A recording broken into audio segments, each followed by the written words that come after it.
Nous avons dit donc que le père rentre en ligne de compte dans cette histoire, n'est-ce pas? Et nous savons que le regard paternel était toujours présent et comportait un caractère un peu intrusif et sexualisé.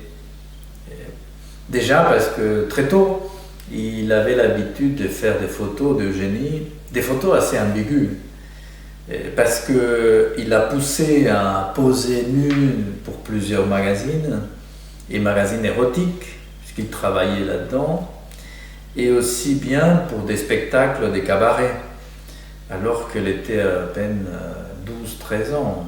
Elle avait 12-13 ans. Et donc, cela semble avoir induit chez Eugénie cette hypersensibilité vis-à-vis du regard des hommes.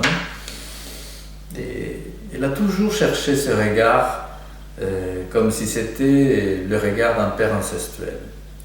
Mais alors, est-ce que c'est ce regard du père, ce regard chargé de libido, ce regard ambigu, non?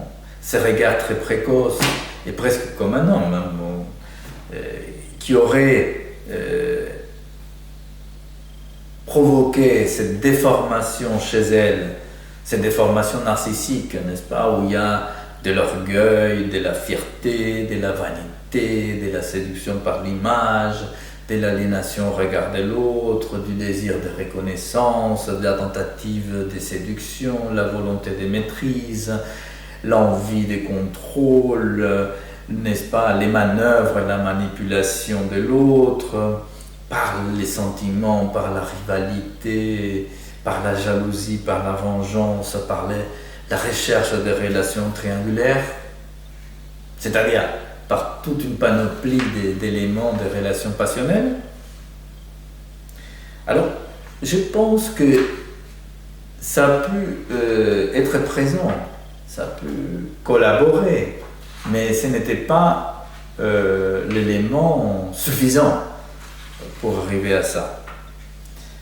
Je pense que le regard paternel, tout seul, n'a pas suffi à produire ça. Il a fallu que ce soit combiné avec un autre aspect de l'existence du père. Ça a dû être combiné avec les vicissitudes de la vie du père qui concernent sa faute morale. Sa faute morale, sa culpabilité, n'est-ce pas, par les moyens atypiques qu'il a trouvés, les moyens atypiques des réactions qu'il a trouvées à tout ça.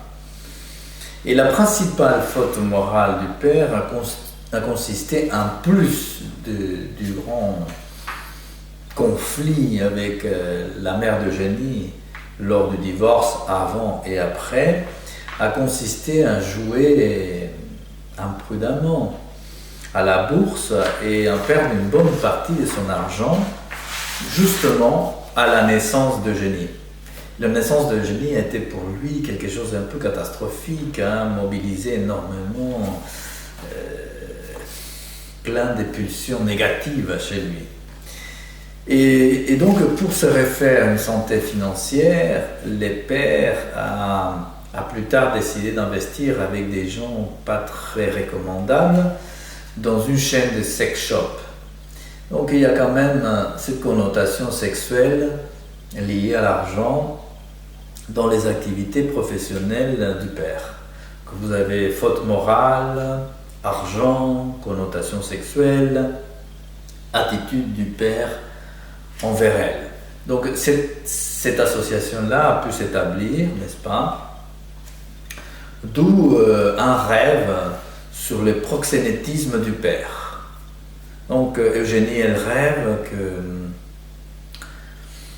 l'acteur d'un film sadomaso vient vers elle et dit-elle, c'est un client de mon père, il me regarde de façon concupiscente, je suis censé me faire sauter par lui, et mon père est d'accord. Voilà les rêves. Les associations concernant ses rêves l'amènent à évoquer le film L'Effronté de Claude Miller, où, selon elle, la jeune femme est avec son vieux père et s'est fait draguer par un mec à l'allure marginale, parce qu'il a les doigts noirs. Et elle me dit, j'imagine qu'elle ressent une sensation de dégoût, oui, mais en même temps de l'attirance sexuelle. Donc il y a un mélange là des deux choses opposées, hein, en relation avec une séduction appuyée par le père. Séduction par un autre homme, mais appuyée par le père. Donc, ces mélanges d'attirance et de dégoût constituent bien les prototypes du fantasme d'Eugénie. Ensuite, elle associe avec un autre film, Trouble Every Day, de Claire Denis. Là, il s'agit d'un couple cannibale, et elle me raconte, elle me dit, voilà, dans ce film, une femme fait l'amour avec plusieurs hommes, et à la fin, elle les bouffe. Donc voilà, la valeur des sacrifices liés avec la valeur sexuelle, n'est-ce pas, qui manquait dans la première évocation.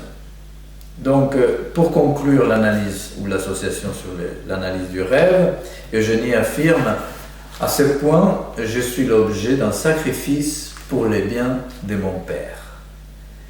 Et donc, nous voilà confrontés avec quelque chose de très précis à notre avis, qui est donc la relation du sacrifice, d'un sacrifice féminin, d'un aspect essentiel de sa vie, c'est-à-dire un sacrifice de l'amour, en lien avec la faute morale du père, qui consiste, n'est-ce pas, dans l'association de les problèmes d'argent et la connotation sexuelle. Voilà. Donc nous allons voir comment ces choses-là vont se construire dans un autre moment.